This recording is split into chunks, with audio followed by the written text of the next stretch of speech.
Welcome to the Josh Hall Web Design Show. Helping you build better websites and create a web design business that gives you freedom and a lifestyle you love.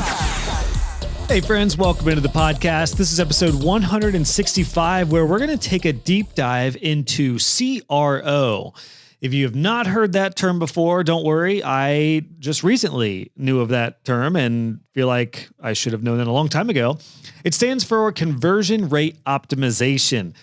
Basically, how you get your websites to convert users to buying a product or signing up for a free quote or whatever the purpose of the website is. For this topic, I'm super excited to bring in somebody who, quite frankly, knows what the heck they're talking about. This is Kurt Phillip, who is the founder and CEO of Convertica.org. They are a done-for-you conversion optimization company. And it was a fascinating conversation as somebody who has just more and more been interested in the world of conversions and how to actually make a website do more than just look nice and actually do what it's supposed to do to convert. I found this conversation just fascinating through and through. We really do take a deep dive into it. And Kurt shares a lot of practical and tactical advice on things you can do for all of your websites like today, which is really, really cool. Also, one thing that's been asked of me more recently is how can you guarantee conversion results for clients? And it's a very, very worthwhile question. If you're going to say, I'll help you boost your website conversions, the question from the client becomes, well, how can you guarantee this? And you'll actually hear what Kurt and his agency do on how they guarantee conversion-based results for their clients. That way you can do the same for yours. So I'm super excited about this. I don't want to waste any time. Let's get right into this one. Before we dive in though, if you need some help with conversions and maybe you're new to design, or maybe you have a nice eye for design, you're good with copy, but you just really haven't honed in on how to get better conversions, my website design course is available for you right now. That is a conversion-based design course. Throughout the entire course, we go through conversion-based design from an aesthetic standpoint, from color management, from words and typography, from call to actions, and really because quite honestly, every aspect of a website is conversion based. It's either pulling people in or pushing them away. I want to help you know how to confidently pull people in and how to get them to take action. So if that sounds of interest, my website design course is available for you right now. It is open and we talk about conversion through and through. And it's honestly, I think probably my most fun course, my funnest course, my most fun. What's the right English there? Well, somebody please let me know. Help me out here. Anyway, it's ready for you now. We'll talk conversions and that. And for right now, let's scratch the surface and we'll go further into CRO, conversion rate optimization, right now with my man Kurt Phillips of Convertica.org. Let's go.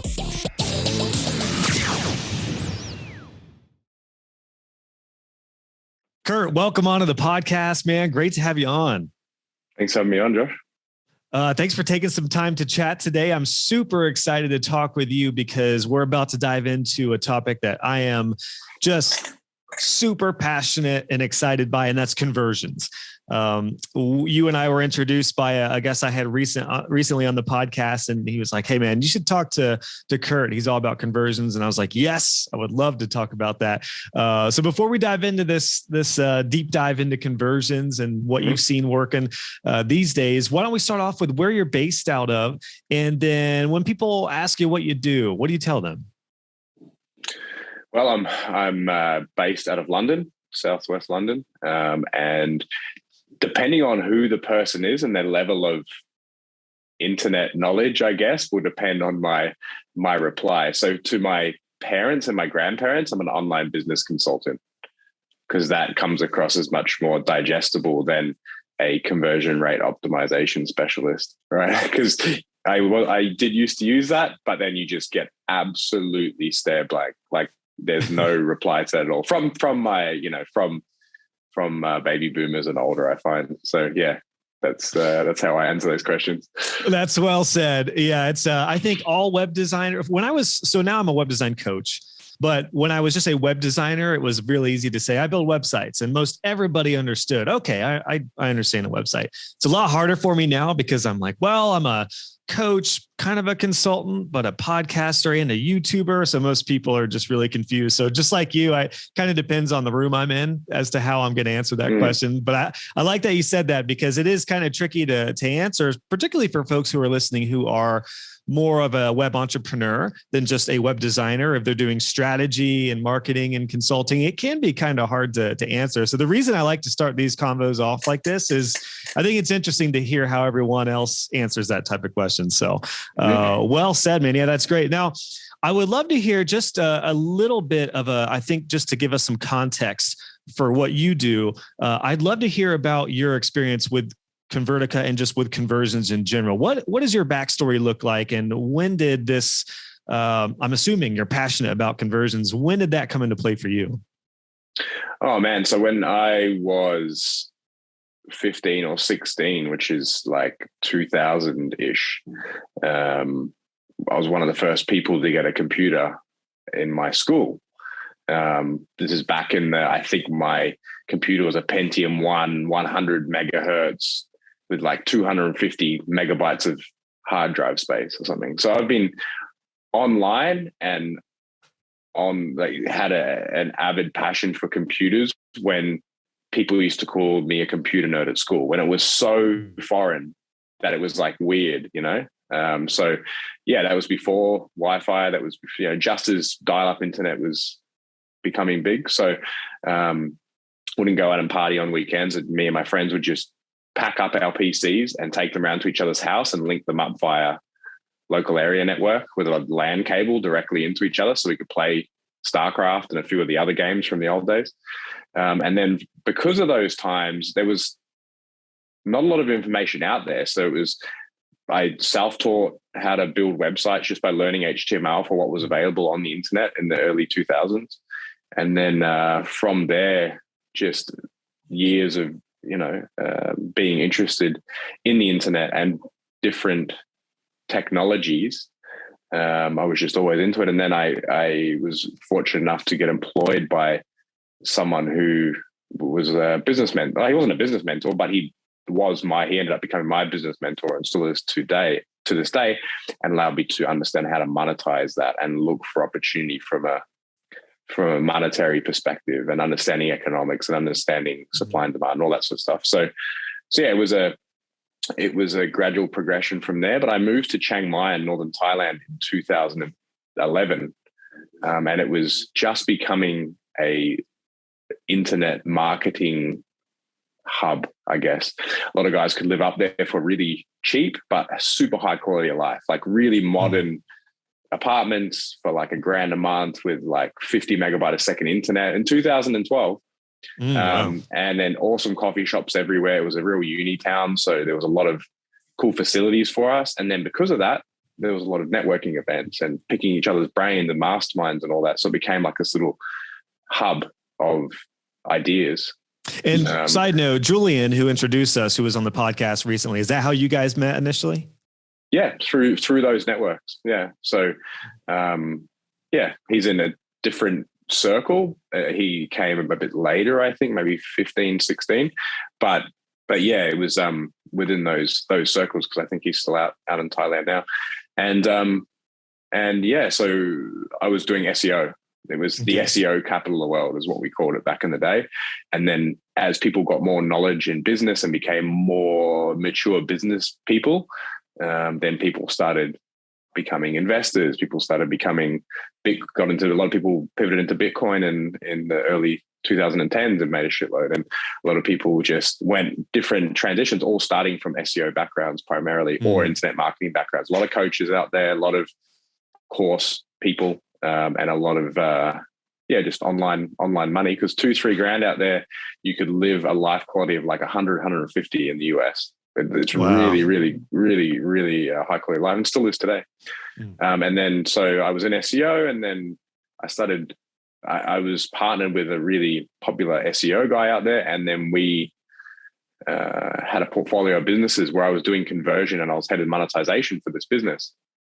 And then that's where I really started to set up the systems, the processes, do courses on conversion, really start to specialize in conversion. And yeah, from there, I I just got a huge passion for it and pivoted into conversion only, sold off all my SEO assets, and then pivoted into that. And then Convertica is now, I think, in March, 5 years old. So. 5 years. Wow. That's awesome, man. Well, that gives us a good backstory of your background and kind of your summarized version of your path into web design and into business, into conversions. I love hearing people's backstories in any type of web design endeavor because it's always different. And it's interesting to hear that you had a mentor that helped you with the business mindset fairly early on. I think that I don't know if you've appreciated that as much as some people take those kind of things for granted often, because it's when you get a business mentor to help you with that mindset early on, that is so key. And that's one reason I do what I do with trying to help people early on, particularly in their journeys with this business mindset, because as a creative, as a web designer, often you work on really nice designs and things that are pleasing to the eye, but conversion tends to come in like later on in the journey. So it sounds like that's what you're up to as well. Oh, go ahead. Were you going to say something there? Yeah. So he would always say to me when we were doing SEO back in like 2007, he would always say to me, you got to understand where the users are coming from and what makes them make a buying decision. You can have a pretty website, it can make you feel warm and fuzzy about it being pretty and aesthetic and so on. But at the end of the day, if no one's buying your products, no one's submitting a lead, no one's calling the phones, there's no point. And that's, that was 2007. So that always stuck with me. And just due to my personality, it was a natural progression to move into conversion, using data to make decisions and so on. So that's a great point right there. I figured we would touch on that. The idea that something can be beautiful and aesthetically pleasing, but might not actually convert as well. Case in point, I had a colleague who was in the SEO world. He did my SEO stuff for a long time.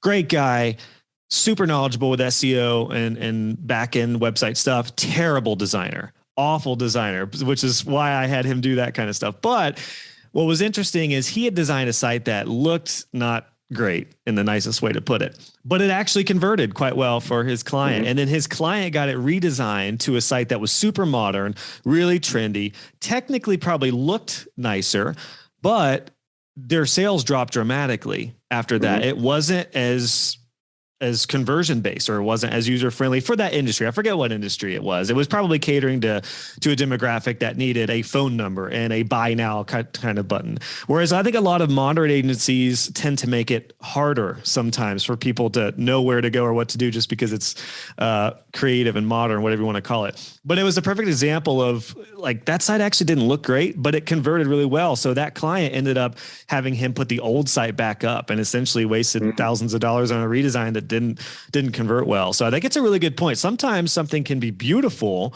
but not convert well. I imagine you've seen that with a lot of folks you work with, right?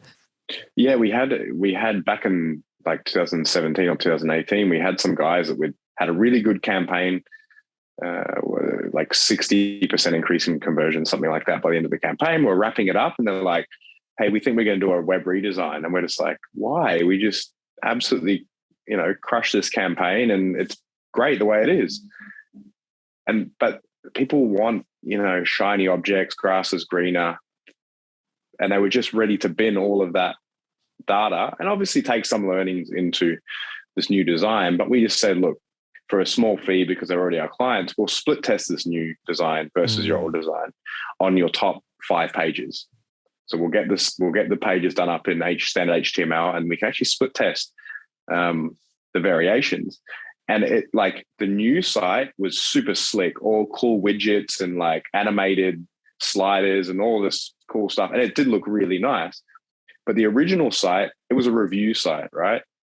Review sites convert much better when they're authentic and they look like they've been reviewed by a person. And like it actually looks like it's a real review site. People are not a lot more savvy than they were back in 2010. So good point. We split tested it and it was like 20-30% less conversions off the exact same, off the original design. So that saved them 20 grand in development fees. I think they were about to shell out to have it done, and then they just left it after that. So now split testing isn't something I've done too much myself. I'm pretty interested and fascinated by it. How did you guys practically do that? Did you show customers different versions of the site? Were they redirected to the different sites on campaigns? How did that work for you guys? Because I know there's a lot of different methods for split testing. So we concurrently have probably 300, 400 split tests running right now. So we have a lot of systems in place to run a lot of split tests. Now, there's two major types of split tests that we run. The first one is just a standard A/B split test inside the same page. So what we do is we add our split testing software to the head of the website, right above everything. So just below the opening head tag, and then allows us to control everything on the site. It allows us to dynamically, using JavaScript, switch out any elements and be able to track the whole journey of the user. Whether it's an e-commerce website, we can track if they buy, go to cart, go to checkout, the drop-off process throughout that whole funnel. And that allows us to switch out the elements. Now, there's another variation, which is if we're split testing two different styles, let's say, like that one I just spoke about earlier, where we're split testing two completely different like websites. Yeah, like two different themes like that client.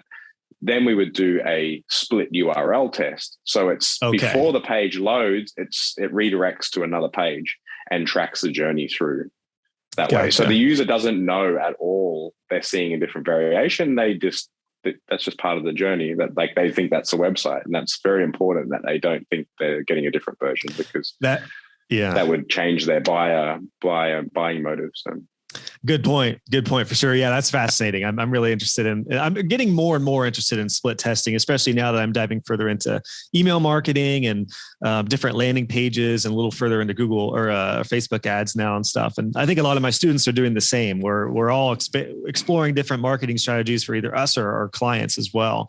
Now, let's talk about conversion itself. And I'm curious, Kurt, when you hear the term conversion, because I feel like it's a fairly broad term, in my mind, conversion could definitely mean if a client or a lead turns into a client via a site, whether they purchase something from a buy now button on a product online, or if they sign up for a consultation. But with the term conversion, how far does that overreach a website? Would you consider even people moving forward on certain pages and newsletters, conversions on websites? It's kind of a maybe a tough question to answer, but when you hear conversions in the realm of websites, what does that mean to you? A conversion is just a goal. So you can have multiple conversions across your website. A conversion could be a click on a call to action. A conversion can be a lead submit, and it can also be a sale on the end, right? So when we're defining what that conversion will be and that metric that we're trying to optimize for with the client at the start, that's very much established at the beginning. And then we set up all the tracking to aim to increase that goal. That's probably the most simple way to explain it. That was a great way to explain it. Yeah, it really turned, that was a very concise way to answer a bit of a bloated question there. But I love that, because it is true. I've found that when you work with most small to medium-sized businesses, a lot of times they don't know their goal, or they haven't even thought about what their website should do. So I think it's a really important point when it comes to conversion. Make sure you're creating something for a goal in mind, whether it is to buy a product or to call or to sign up for a free consultation or to sign up for a I hate to even say newsletter nowadays, but it's the simplest way to sign up for an email list, something like that, or with a lead generator or something. So I think that's very well said. How have you seen some of your best converting type clients? How do you get those goals out of the typical small to medium-sized business owner? Because this can be tricky. Is it just a strategy call with them and then uncovering what they really want to do? What are some of the tips for finding that goal for the best conversion? It's pretty simple. So we only work with certain types of websites. So we only work with e-commerce, lead gen, affiliate, and SaaS. I mean, there's a few cases where we work with some other monetization methods, but generally those are 95% of our clients. So with an e-commerce website, it's generally more revenue, average order value, and then revenue per customer, so that they can they can increase their ad spend or whatever. It depends on what their goals are. So that's very easy with an e-commerce website. And we normally tell them what conversion they should increase, because at the end of the day, their goal is to increase their revenue. Right. So we tell them what will increase their revenue the most by looking at their site if they don't know. But most of the people who come to us are quite savvy already to be aware of CRO and actually seek it out and actually get on a call with someone, right? So I was just going to say, your clientele is probably a little bit different than the clientele of most of the listeners here as web design freelancers and smaller agencies where they're working business to business. But it kind of adds an interesting challenge for us, because we need to uncover, well, what is that goal? And I imagine you've still seen people that think they might want to shoot for this goal, but do you guys uncover, like, actually, maybe we should go this method instead of what you've been doing or what you think you should do? 90% of websites, the thing that increases their conversion the most is credibility and trust. So most websites out there, let's say it's a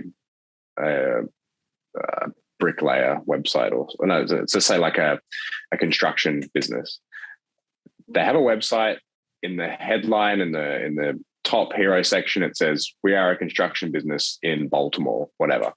And then below that has a few area explaining what they do. Below that, we'll have like maybe an inquiry form. Below that, will have some reviews right down the bottom.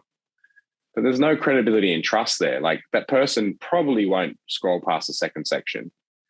But the idea is to use that hero section, and this will be great for web designers. That hero section should have everything in it. It should have benefits, features, and what your offer is in the hero section, followed by some trust. So whether a review or a Trustpilot icon showing what you were reviewed on Trustpilot or Google reviews or whatever. And then even if it's conducive to do so, a review, a small review below that, and then a contact us form or your number one product you want to sell. It's a lot of information, but it does a lot of things where it builds credibility and trust straight away, as well as educating the user exactly what you do. The amount of websites we see, you get to the homepage and you have no idea what they do. You have no credibility and trust because the reviews are always down the bottom. I don't know why web designers do this, but they're all the way down the bottom where no one goes, which we track the scroll maps, and like 80-90% of people don't go past halfway. They have a contact us page, which is the only way to get in contact with them, by going to a generic form that has name, subject, message. So these things are where most websites fall over. So just by making it easy for people to contact, ideally, if it's a lead gen site, having a multi-step form in the header so they don't have to go anywhere and have any other load pages or make any steps. They have maybe 2 questions and a multi-step sliding form type of thing. And then they can get more information. And that credibility and trust is a great way to win them over, that you're a great service. You know? I love that. Challenge accepted for sure, because I've got a laundry list of things I'm planning on doing on my site. And one is to move the reviews up on the homepage. Now I have some credibility and trust with recent stats and numbers and things like that. And that actually, I did see a big boost in conversion since I added that. But I definitely like the idea of being intentional about those reviews. Now, what about sprinkling in reviews in different parts of a homepage? If you are going to showcase your services, or you are going to showcase a location, like a service map, if it's a brick and mortar shop, what are your thoughts? I'm just curious about this in particular, about reviews in like multiple places on the websites, you know, basically in between all the other content. Yeah, for sure. Exactly. So the thing is, most pages are landing pages, right? They'll have like a broad overview what the service is. The next step will be like more detailed about each service. Maybe the next section will be where they're located, what areas they service, things like that.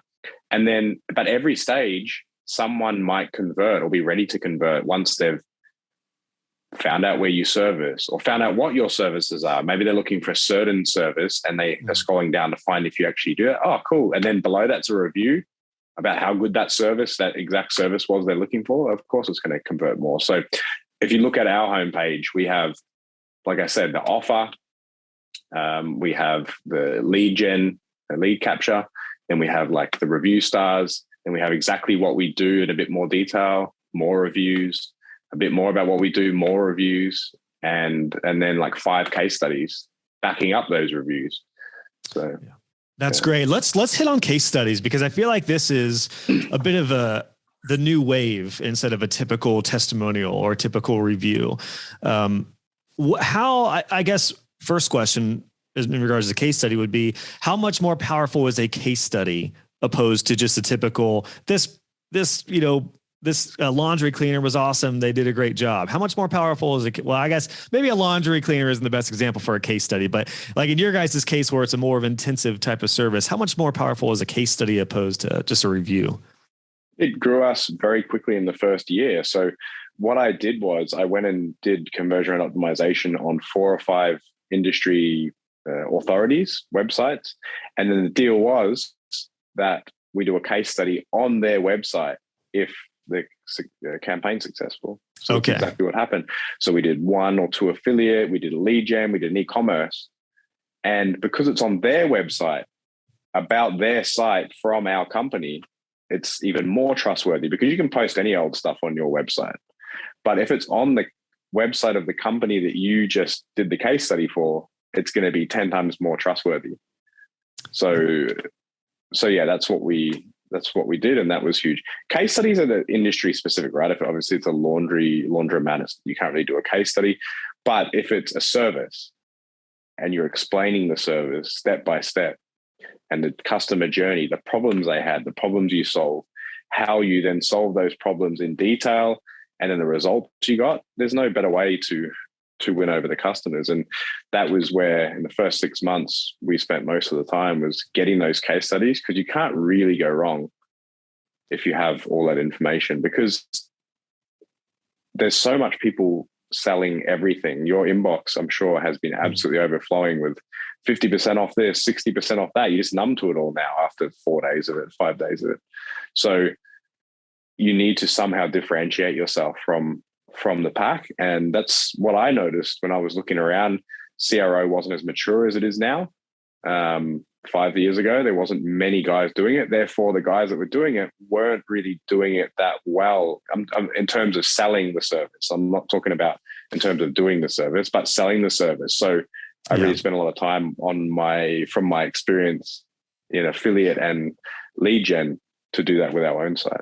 So for folks who are new to web design, CRO, conversion rate optimization, when did that term catch on, Kurt? Was that more recently? Because I feel like I really haven't heard that up until a little more recently, that the official CRO, conversion rate optimization. I don't know. We're us internet nerds always talking acronyms, so I have no idea. I probably started referring to it because like conversion rate optimization is quite a hard thing to say multiple times in a conversation. Right. So probably around 2014, 15, because it wasn't really a thing that you would be able to set up a sole business for before that. It was like something you did for your existing business, so. Right. Yeah, that makes sense. I was just kind of curious. I didn't know in your world if you referred it. Yeah. Now, back to this case study thing, because I think this is just one of the hidden gems, particularly for web designers, because we are a service type of industry and we can look at the results. The question would be, for an average web designer who launches a website for somebody, they're likely going to get a testimonial that's more of the surfacey, like they did such a great job. Sally and her team were amazing. Loved working with them. But again, it's only so powerful because there's no proof. There's no results yet. So how, for an average web designer, do we base those case studies on results? Like what type of results would an average web designer find? Would it be obviously sales on an e-commerce site, would revenue, that be an easy type of result? Signups to a mail, form or a mailing list kind of thing. I guess site traffic might be if it's more marketing related. What are some of the other results that most web designers could add in a case study? So if web designers want to make 7 figures or more a year. So I'm not going to discuss 6 figures because I'm sure that's where a lot of guys want to get to, is like that nice 6 figure. They can leave their job and focus on it full time, or they already are at 6 figures. But I haven't really noticed too many sole web designers. Web design agencies, sure, but web designers, you sort of max out at maybe $250,000 a year max is what I've seen personally. The ones that do really well, that crack mid seven figures, are the ones that specialize in an industry. So they'll be the web design expert for dentists. They'll go speak at dentist expos, show how many more clients this dentist was able to book this month because of using their web design system and their process of booking, and it comes all inclusive. Those are the guys that do the best. Those are the guys that, crack mid seven figures, are the guys that specialize in being web designers for landscapers or web designers for, and then you can do case studies around how you tripled this landscaper's business by not just making him a website, but setting up a lead gen or like customer sales engine off the back of that. So like the booking system you use that plugged into Calendly that automatically books calls where they can go around and quote, all these type of things, packaging that up as a system rather than just web design alone. Those are the guys that do the best. Yeah, that makes sense. I would agree with that. It seems, and we've talked a lot on the podcast so far about going niche, as you guys say in the UK. Whereas a solopreneur, a freelancer, can get to the six-figure, probably 200, $250,000 range. And I do agree at that point, it's like you either go a small agency route or did like I did, which was basically just a small team to be able to handle at that range. But I agree. And I've seen the same thing. A lot of my colleagues who are either in the seven-figure range or who are headed that way have gone more niche because they get to focus on what they know best and they get to refine that process with every project. And I imagine that to answer the question or to get to the initial question, I imagine that helps with results, right? If you kind of know an industry, if you know the type of clients, you know what type of results they're looking for. I imagine those are all things that can help with those goals. How to hit their pain points is the main thing. So how to, it's one thing to say very broadly, we'll increase your sales by 50% with our web design team. But if you can communicate, we'll increase booked clients for your dentist practice in 60 days using our system, whatever, that's going to be much easier to sell. Then you can start running ads specifically to dentist web design Baltimore. I know why I keep using Baltimore. It's the first thing that comes to my head. But dentist is always you can try it. Dentist seems to always be the go-to as well. I don't know why. Yeah. I don't know any dentist web designers, and I don't know if you do. I'll have to get one on the podcast. That was why.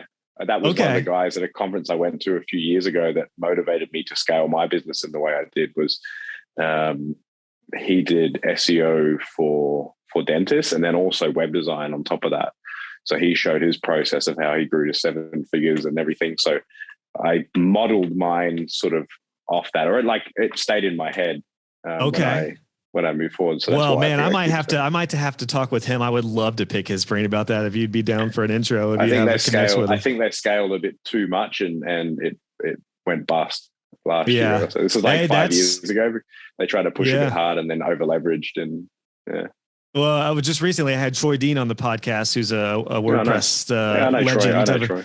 Awesome. Yeah. Troy's an awesome guy. And we talked about scaling. And that was one of the things he said is there a time to scale back, or is it not right for you to scale at that level? But either way, the process of finding a niche and then really capitalizing on that, knowing it well, knowing those pain points, being able to showcase proven results, that's huge. Now, for people who love this idea of showcasing results, here's the caveat to that I've found for a lot of people. It's like, how do I guarantee that result? Or for people who maybe did a really good job for one company, even if it's in the same industry or genre, how do you feel about, I mean, you guys do this obviously with and your website says we'll increase your conversions by 20 to 100% on your website. Is that the best way to go about some sort of guarantee, is giving it like a range?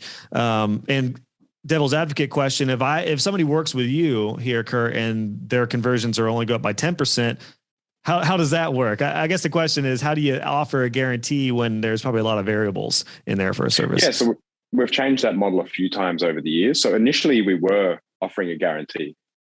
And that nearly got us in a bit of trouble because legally we weren't actually allowed to offer guarantees. It had our Facebook banned because you can't offer guarantees on Facebook and a bunch of stuff. So we had to change the wording a little bit in the way we sell it, where we don't offer a guarantee, but if we don't get to the 20% minimum increase by the end of the campaign, then we keep testing at no extra charge, because sometimes we get to that 12, 15% in rare cases. And then we test for 1, 2, 3. I think there's been 1 or 2 times where we've tested for 6 months extra, but that's how we that worked for us. And it made refunds nearly disappear completely. So that's awesome. Yeah. Cause it's kind of I would view what you guys have now as kind of a soft guarantee where you're saying will increase your conversion. So it's not like 100% conversion rate guaranteed kind of thing. That definitely makes sense. More of a creative way to sneak that guarantee in there without saying that. Good to know that Facebook frowns upon that as well. I guess I hadn't really heard or known about that. Like you can't guarantee like weight loss. You can't guarantee, just the word guarantee 2 or 3 years ago just kept getting our accounts banned, and I couldn't work it out. And then I spoke to someone and they're like, oh, you just can't use that verbiage, So. That's great stuff, man. A little bit ago, we hit on the idea of trust from an initial, just broad-based type of website conversion tool.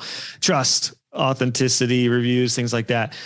Before we went live, you were saying that it was interesting how many people you've talked to who are running like 7-figure businesses that have a terrible representation of them, either on video or on calls, with a bad setup, whether it's in the office, whatever it is. How important is coming across professional and just the look of being on video and stuff? How important is that now to build that trust and authority and likability?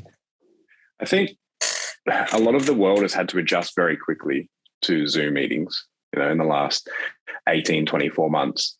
And it hasn't, like, especially people who've worked in corporate or offices a lot, you notice they really struggle with it. They're like doing Zoom calls on their iPad and they're like up their nose, or like, it's up the nose, especially the older demographics. Yeah.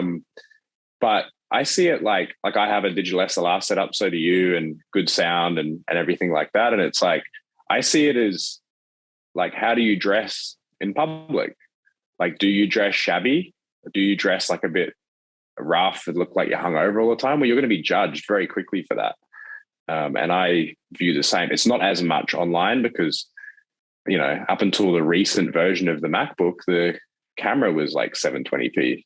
Mm-hmm. I think it still might be on the air, but I think so. Yeah, I have the MacBook Pro. I'm pretty sure it's 720. So like, I've got a full setup here with like digital SLR tripod cables running everywhere behind the screen. You can't see that, and it probably costs like $2,000. But it's for sales calls, especially if you're doing sales calls, you've got a web design company, invest in like a $200-$300 digital SLR, or get a secondhand good Sony or Canon or something like that, and then you can get what's it called? It's called Camlink, and then you can just plug it straight in, and your computer picks it up as a webcam. And like it's dark right now, and it's 4:30 p.m. The sun's completely gone down. I've just got my room light on, and the quality is still really good, because of this exposure on the camera. And you need to be able to communicate if you're trying to sell a service, people are going to judge that very quickly. Like every podcast person that I've been on with, but there's a few that it's not the case, where they're still using their standard laptop camera. But most guys, especially if they're syndicating to YouTube, have I was going to say, if you're just doing audio, video, as long as you can see the person you're talking to. But shocker, I'm actually using a webcam right now. Okay. I'm using it is a 1080p. It's just a Logitech 1080. Honestly, lighting is a huge aspect to any sort of video, but I do agree. I do have a DSLR. In fact, how funny, like how timely. I just a couple of days ago got my new camera in because I got a new Canon EOS R, but I did not realize that, just like anything with computers or Mac, every time you get something new, you have to get all the other things new, like a new lens that fits it, a new cable that goes from, so I'm actually waiting on some other gear to come in at the time of recording this, at least. So funny, like timely on that. But the idea that you are well represented with how you look, I think is more important than ever. And the good news is you can do the low budget route nowadays. There are plenty of webcams now that shoot 1080p, which is fine for most web designers. I mean, yeah, if you're going to be doing promo videos and more sales videos, absolutely. I agree with you, Kurt. It's worth investing in your look, because how you come across, whether you like it or not, really does matter. And there's a big difference between somebody, feeling comfortable about who they're working with when there's their background is, their living room with socks on the kitchen and they're wearing sweatpants or whatever, versus something that looks even halfway professional. I think that is becoming more and more important, even in this work from home Zoom type of world we're living in. It's a great differentiator, isn't it? Like if you just look somewhat professional, people are like, oh, wow, this guy or this gal seems pretty legit. It really goes a long way. 100%, especially when you're working with the bigger companies. So when you are working with 7 and 8 figure businesses, and it just goes a long way without them knowing that it's making a difference. I just noticed a big difference when I changed to this setup versus the standard camera setup. That's good. Because this makes my room look much better than it actually is. It's much more like normally I actually have it set up much more professionally for sales calls. Like I've got I can see a vacuum there. There's a TV there at the moment, because this is a bit more of a casual talk, but normally I've got a light back there and neons, and it just looks way, way nicer. But yeah, it just goes a long way, especially if someone's doing a call, which happens sometimes. It's insane. Like you're doing a big high-end call with even service providers, and they're sitting there on their laptop or on their phone. So recently we've been talking a lot about the importance of being authentic in your branding, and actually for web designers, especially being on their website, because to me, there's nothing worse than when you go to a web designer's website and you have no idea who is behind this company or this brand. You don't know if it's one dude in his mom's basement, or is it an agency of 35 people downtown somewhere? Like, what are some of your tips for helping conversions with just putting yourself on your website? And what areas might web designers consider, whether it's making a short video or having some sort of founder's note or a team page or about page? What are some of those areas that you've seen help conversions to just, be on your website? It depends on the niche, right? How much credibility you need. So if it's like a law website, or if it's a family website, but let's just say it's a family business, like a brick and mortar business. I think a lot of web designers think that high-end, high-quality stock photography works better, but it really doesn't. Like our phones are so tech right now. I've got the second latest iPhone, the Max one that has 3 cameras on the back. I barely bloody use it, but the quality of the photos you can take on that's what you want. Is people don't want these high-end professional shots with a guy with the beard, the internet marketing guy with the beard that's everywhere drinking coffee, whatever. The site just looks fake, but if you've actually got your team, photos of your team hanging out, I think there's a few on our homepage from a couple of years ago, and they're real photos, that's what people want to see. It's not so much about coming across as professional, because anyone can do that with a $50 theme, so. That's a great point. And look, even when it came to setting up this interview, I looked at your site first and I saw a real photo. So I'm like, this is a real genuine type of team, and somebody I'm going to talk to who's not, I think in very rare cases, depending on the industry, some stock photos can, especially if it's construction, you might be able to get away with some stuff. For sure. When it comes to representing, when it comes to representing you, here it is. There's a big difference between representing your service versus representing what you actually do or who you are as a company. And I think that's where having some sort of real photos are crucial. And like you said, a lot of the new phones have amazing cameras that blow. I have an old DSLR Canon that I got years ago when I did photography on the side for a little bit. And my phone now, I have the iPhone 11, which anyone watching, you see the 3 cameras there. This blows away what my old camera could do. So no, I totally agree. And it's worthwhile doing, isn't it? To add some personality and to take the time to get yourself on your website for conversions. Would you agree with that? It's all about communicating your story, right? Obviously it depends on like, again, I'll use a dental example. Most people have one dentist and they stick with them for their whole life. So they want to make sure that they're with someone that's trustworthy, credible. And it's not even about the experience when they go in. Initially, it's about the experience online. So you need to communicate that on your website before they actually come in. Obviously, that's a whole nother ballpark, optimizing the experience when they come in. But you need them to come in first. And before that, you need them to either ring you to make a booking or send an email. So being able to be authentic as possible is the key. And it wasn't the case 5-10 years ago, but it 100% is now. People are very, very savvy. There's, my little brother's 13, I think now, and he's been brought up with the internet from the start. A lot of people, millennials and so on, were in this transition stage where it was like, it took a while to get business savvy. To get internet savvy. But 2010 onwards, it's been especially 2015 onwards, like everyone knows what's up. You really need to communicate your message properly. That's well said. I agree as far as where that timeline is, because I got into web design and then subsequently freelance and business around 2009, 2010. And it was very different back then as far as people being on camera and being more real and authentic on their site. It was much more of the agency was where everyone wanted to go.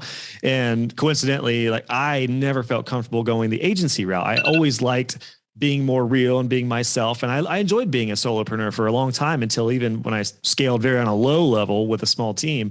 And I do think, interestingly enough, that worked to my benefit, because I was separated from the agency pack, especially here. I'm based in Columbus, Ohio, where there's a lot of agencies, a lot of digital marketing agencies, web design agencies. What was interesting is I had so many clients who were burned by agencies. Just the fact that I didn't promote myself as an agency actually was an incredible converter for me, because people were like, great, I don't want to work with a big agency. I don't want to feel like a number on a spreadsheet. Some agencies suck. Yeah. Yeah. Well, and it's tough when you're at a big agency level, the churn rate, the turnaround you have internally.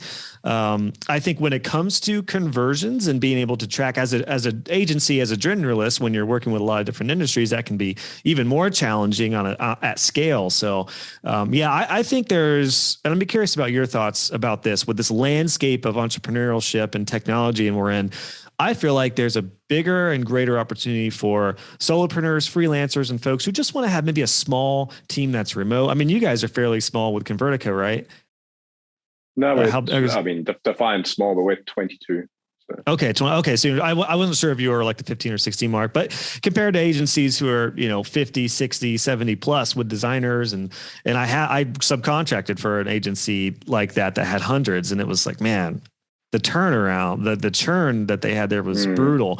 For staff. Anyway, yeah, for staff and for clients who just got mediocre results across the board. But it seemed like they did really good, like the first few months or the first few 6 months or so. But then after that, they never had like lifetime clients, it seems like, where a lot of freelancers do. I had clients that were with me for years, and a lot of my students have clients from 2008, 2009. So I say all that to say, I feel like right now is a really exciting time for solopreneurs, freelancers, and folks who want to stay a little more small and reasonable without feeling like they have to scale to that agency. So there was definitely a point, probably just a little while before I had my first, I've only got one child. So before we had our first child, where I came to the acceptance of what I wanted it to look like. Because there's this thing as a guy, especially you're in a circle of other guys, and especially if they're A-types, like you always want to circle jerk and like be the biggest and the best, and you want to talk numbers and whatever. And I think for me, it was like, okay, well, what lifestyle do we want to live? What investments do we want long term? How much does all that look like? And it's a lot less. It's always a lot less than you think. And I read a book called about 4 or 5 years ago called Profit First.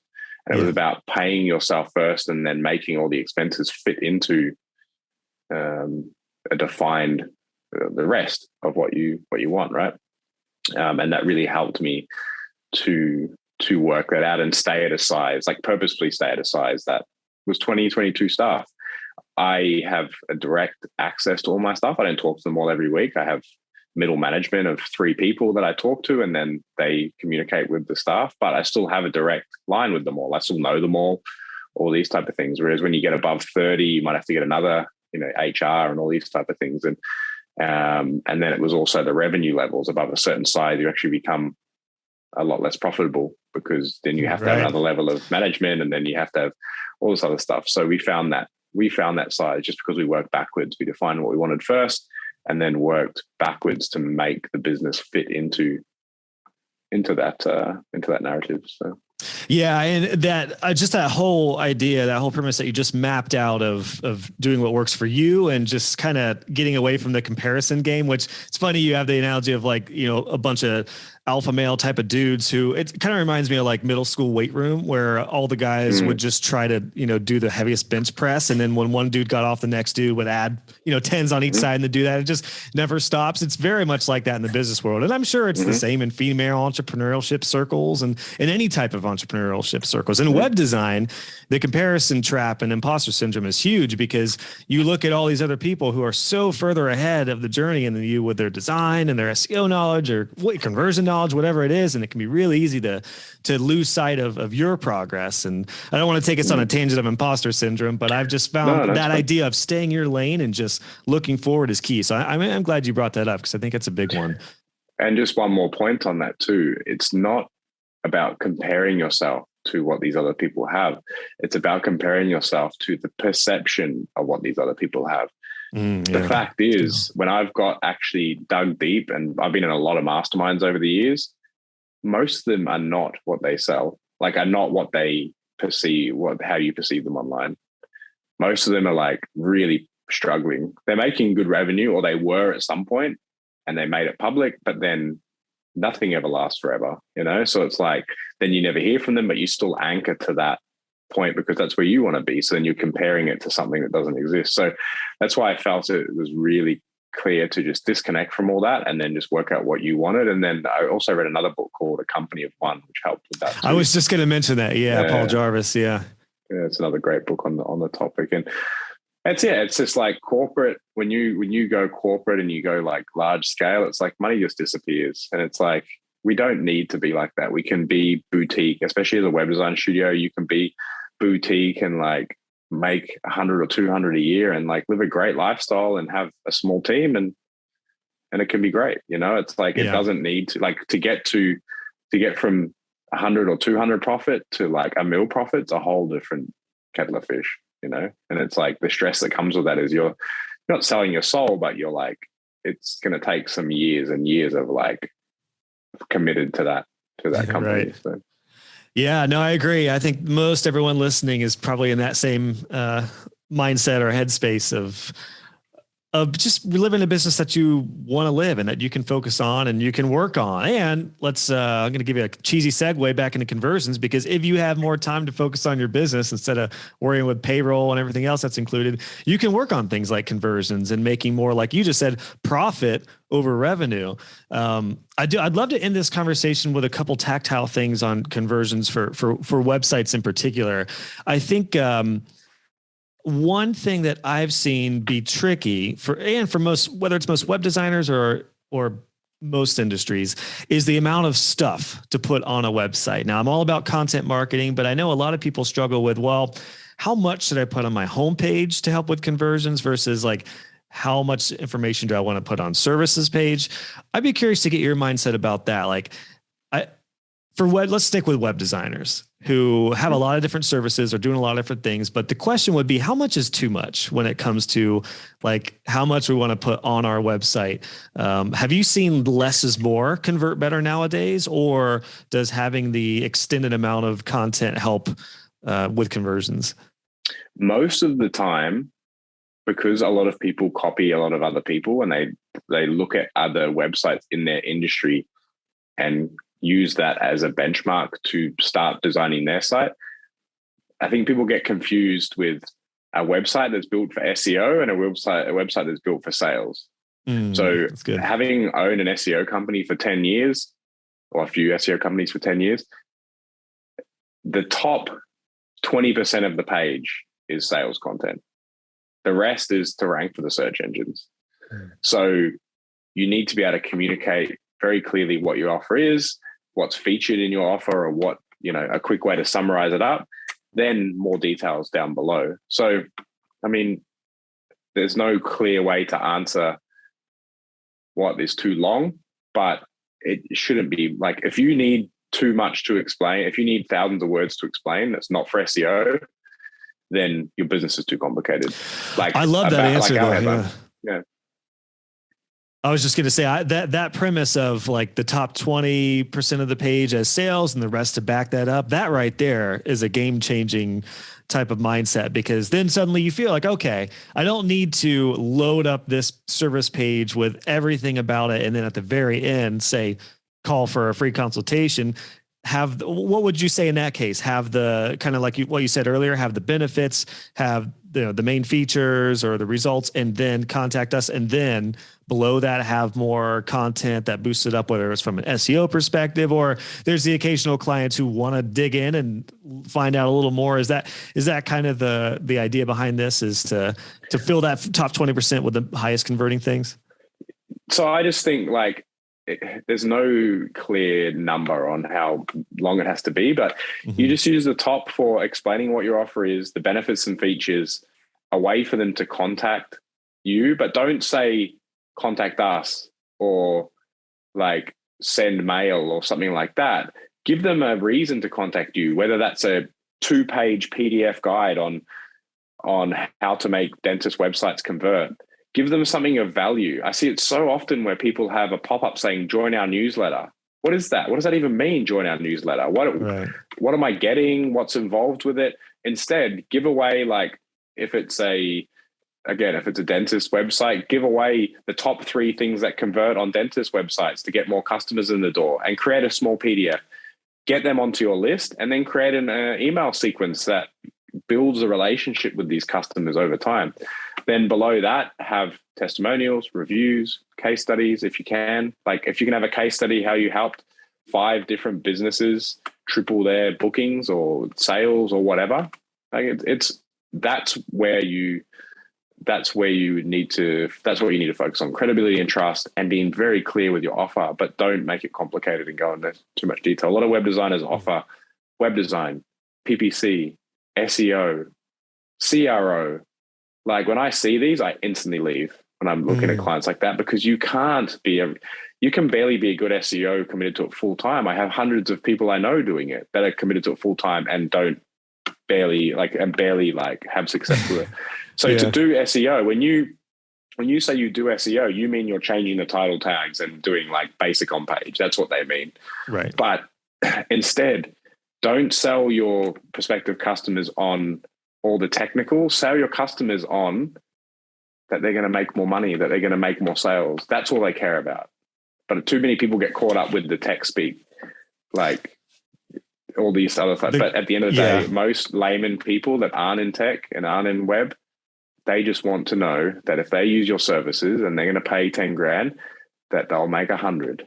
And if you can communicate that to them, you'll be making sales hand over fist. That's all they care about on the call. But most of the time, that's not even talked about, so. Yeah, God, that's a great point, man. That's very well said, because there is the curse of knowledge where somebody knows a lot about. And I did this early on. I just spoke web design speak to clients, and then realized like I probably shouldn't even talk about WordPress or any tools or anything. We need to talk about them and just listen. I found listening more than I talked to be huge. Yeah. From a sales perspective, when it came to converting. And then on the website, just talk about more of the results-based oriented kind of things, and that trust and everything we've talked about so far really feeds into that. So that's very well said. Go ahead. On sales calls, I probably do 6 a week, something like that at the moment. On sales calls, for the first 15, 20 minutes of the sales call, I get the customer to talk about their business and where they want to take it. And then I deliver not the pitch, but like the sales side of it is custom tailored to what the problems they've just had, to help us solve those problems, rather than me just get on the call and say, hey, okay, so what we do is, and just get straight into us pitching some default pitch to them. I tailor the pitch depending on what their pain points are. And I ask them what their issues are, what they're having, why they want to focus on, what part of the business is going to give them the most increase in sales. And then we custom our pitch to that. Yeah. That's great. Well, even your website as it stands right now at convertica.org, it's very around the potential customer, because as I look at it right now, we talked about earlier, we'll increase your conversions by 10 to 100+% on your website. And then boom, it's the offer to get a free audit. And then suddenly they dish out where they're at with their website. And, I haven't gone through the whole thing yet, but you lay down some options for what they're interested in, where their revenue is, and then,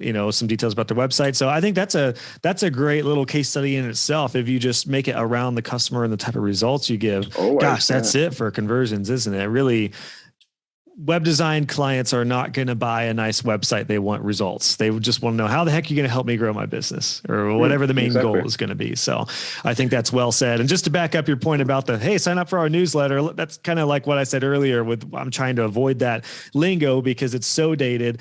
Basically, all you're saying is, hey, get some more emails in your inbox. That's not what people want to sign up for. You're totally right. They want to know, what's the value here? I think a lot of themes have that as the default out of the box, and then people plug their MailChimp or their whatever, their ConvertKit or whatever into it, and they think, all right, the emails are going to start coming in, but they miss the whole point. That's just the default frame, like placeholder they put in, but they leave it as standard, and they tick the box like exit pop-up, so it shows on exit pop-up, but no one's going to enter their email to get a newsletter. No one wants a newsletter. People want sales, discounts, awesome content updates, free tips. Like, that's what people want. People don't want a newsletter, but it's getting less and less, but it's still everywhere. And I think the big issue for a lot of web designers is that's like one of the last things people often do. It's like, oh yeah, let me integrate a little email sign up, when the email signups are probably one of the first things you do. And I actually, one of the last questions I had for you here was how to intentionally build a site around these big converters. Like, instead of that MailChimp email sign up being the last thing you add on a homepage for a design, what if that's one of the first things we focus around to make that the big lead gen? Do you have any tips on how to prioritize and focus on these main converters when it comes to laying out design and navigation and things like that? Well, yeah, it's a bit of but in terms of getting people on your list, and if you want to focus on getting more people on your list, you need to, for instance, we do a lot of content marketing on our blog. So like case studies and like best CRO tips for lead gen sites and all these things based off stuff we've done. And then when they get to like a third or a halfway down the page, a pop-up will trigger and it'll be like, get, 3 lead gen case studies from our actual clients into your inbox every month, something like that. And they've already read a half, which means anyone who reads a half reads the whole thing, because we looked at the data. So then we know they're engaged. The top 10, like the people who only read 10% and bounced, weren't the people we wanted on the list. So that allows us to capture the list who's engaged, or like the people who are engaged, and then they'll sign up. And then we have custom pop-ups for each of the different types of sites and so on. So you can custom a pop-up to what content they're on or what blog posts they're on to deliver it. And then you can tailor the message. They all go on the same list essentially, but about how to get them on the list is tailored to what they're reading, because that's what they're interested in. Yeah. I have one final question before we wrap this up here, which is we've talked some about data and metrics and things like that. For the average web designer who maybe isn't partnering with somebody like you guys, or somebody who has access to more advanced reports, where could we get some of the basic data that we would need to track results? Would it be as simple as just looking at contact form submissions? Would it be, obviously sales are the easiest because you can look at the sales on an e-commerce site, but is it Google Analytics? Is it Search Console? Where are some of these, or are there some other tools that maybe help or can help us with some like data centric kind of results for clients? Yeah, so most people don't set up goals in analytics. Super easy. Set up not only goals, but like not goals to like certain pages. So once a sale's made and you have the confirmation page, you can trigger that as a goal. Or once you have a lead submitted and then it goes to a success page, or like when someone signs up for your newsletter, you can have that go to a confirmation page and then track visits to that confirmation page as a goal. And then you can easily assess your marketing efforts that way. So then you can see, okay, if I did paid ads to this, then I got 6 leads or whatever. It's very, very easy to do. But we recommend people install some sort of tracking software. You get a lot of insights from software like Hotjar, for instance, that has session recordings and heat maps data. So you install this bit of software on your website. It heat maps visually represents clicks and movement on a page. You can see where your users are interacting, and then they've also got session recording, so you can record people's time on the website. I think Hotjar has that too. Yeah, I think so. Yeah. And then you can record it. And a lot of times you've built this website or you have made it or whatever, and you're completely blind to the mistakes that are going on because you've spent so much time on the website. And these session recordings are really invaluable into, they can't actually, like, one thing we see all the time, which is one of my pet peeves, is when a web designer makes a website that when they add to cart, a little number just ticks on the cart, but nothing happens. So you tick the add to cart button and the cart up in the top right-hand side of the page will just have a 1 in the cart. But then the user's clicking it going, why is nothing happening? Because they don't see that one's changing. And when they click add to cart, they're not given any options what to do next, to check out or to keep browsing. So that having that, if you had that a session recording, you'd see them clicking and being lost and like, what do I do? And then you'd be like, it's because they don't actually see the icon changing. Maybe we should send them to the checkout straight after purchase. If you've got a high ticket product that most people only buy one item, when they click add to cart, go straight to the checkout. Your conversions are going to explode. So that's great. Yeah, things like adding that session recording really helps.